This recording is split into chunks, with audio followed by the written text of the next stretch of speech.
Hello everyone, ഇന്ന് നമ്മൾ ഉണ്ടാക്കാൻ പോകുന്നത് മലബാർ സ്റ്റൈലിലുള്ള ചിക്കൻ കറിയാണ്, വറുത്തരച്ച ചിക്കൻ കറി. അപ്പോൾ ഇതിനായിട്ട് ഇൻഗ്രീഡിയൻസ് നോക്കാം. ഞാൻ 1 ടേബിൾ സ്പൂൺ മല്ലി എടുത്തിട്ടുണ്ട്, ഒരു 8 ചുമന്ന മുളക്, ഒരു 5 ഗ്രാമ്പൂ, ഒരു ചെറിയ കഷ്ണം പട്ട, ഒരു 3-4 കഷ്ണം ഏലക്ക, പിന്നെ സ്റ്റാർ അനീസ്.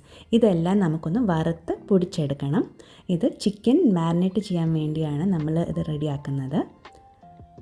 ഇത് പൊടിച്ച് കഴിഞ്ഞിട്ട് നമ്മൾ കുറച്ച് വെള്ളം കൂടി ചേർത്ത് നല്ലോണം ഒരു പേസ്റ്റാക്കി എടുക്കണം.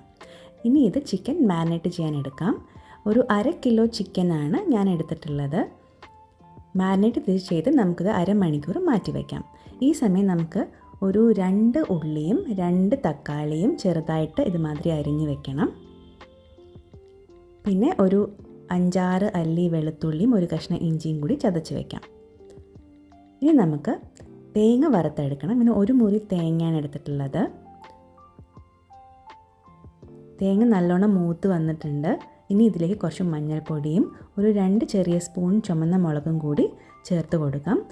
അപ്പോൾ മുളകും മഞ്ഞൾപ്പൊടിയും കരിഞ്ഞു പോകാതിരിക്കാൻ ശ്രദ്ധിക്കണം. അപ്പോൾ തീ വളരെ കുറച്ച് വെക്കണം, അല്ലെങ്കിൽ ഓഫ് ചെയ്തിട്ടായാലും കുഴപ്പമില്ല.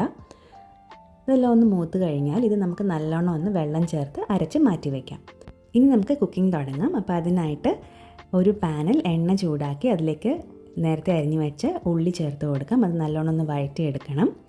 ഉള്ളി ഒന്ന് ചെറുതായിട്ട് വാടി വരുമ്പോൾ നമുക്കതിലേക്ക് ഇഞ്ചിയും വെളുത്തുള്ളിയും ചതച്ച് വെച്ചത് കൂടി ചേർത്ത് കൊടുക്കാം. ഇനി ഇതിലേക്ക് കുറച്ച് ഉപ്പ് കൂടി ഇട്ട് കൊടുക്കാം. അപ്പോൾ വേഗം നമുക്കിതെല്ലാം വഴണ്ട് കിട്ടും. ഇഞ്ചിയുടെയും വെളുത്തുള്ളിയുടെയും പച്ചമണം മാറിക്കഴിയുമ്പോൾ നമുക്ക് തക്കാളിയും ഒരു 2 പച്ചമുളകും കൂടി ചേർത്ത് കൊടുക്കാം. ഇനി എല്ലാം കൂടി മിക്സ് ചെയ്ത് നമുക്ക് കുറച്ച് നേരം ഇത് കുക്ക് ചെയ്യാൻ വെക്കാം. 3-4 മിനിറ്റ് നമുക്കിത് അടച്ച് വെച്ച് കുക്ക് ചെയ്യാം. ഇപ്പോൾ തക്കാളി നല്ലോണം വെന്ത് വന്നിട്ടുണ്ട്. ഇനി ഇതിലേക്ക് മാരിനേറ്റ് ചെയ്ത് വെച്ച ചിക്കൻ ചേർത്ത് കൊടുക്കാം. ഇപ്പോൾ തന്നെ തേങ്ങ കൂടി ചേർത്ത് കൊടുക്കാം. നേരത്തെ നമ്മൾ അരച്ച് വെച്ച തേങ്ങ കൂടി ചേർത്ത് കൊടുക്കാം. ഇനി എല്ലാം കൂടി നല്ലോണം ഒന്ന് മിക്സ് ചെയ്യുക.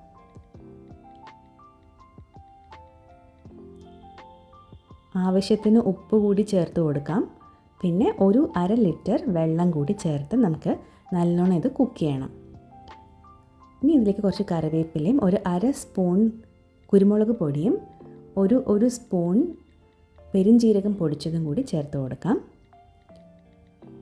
ഇനി എല്ലാം കൂടി മിക്സ് ചെയ്ത് നമുക്കിത് ഒരു 20 മിനിറ്റ്സ് അടച്ച് വെച്ച് കുക്ക് ചെയ്യാം.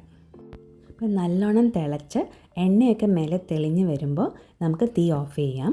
ഇത് കുറച്ച് നേരം തണുത്ത് കഴിയുമ്പോൾ നല്ലോണം കുറുകി നല്ല ടേസ്റ്റി ആയിട്ടുള്ള ചിക്കൻ കറിയായി കിട്ടും. എല്ലാവരും ഒന്ന് ട്രൈ ചെയ്ത് നോക്കൂ, എന്തായാലും ഇഷ്ടമാവും. താങ്ക്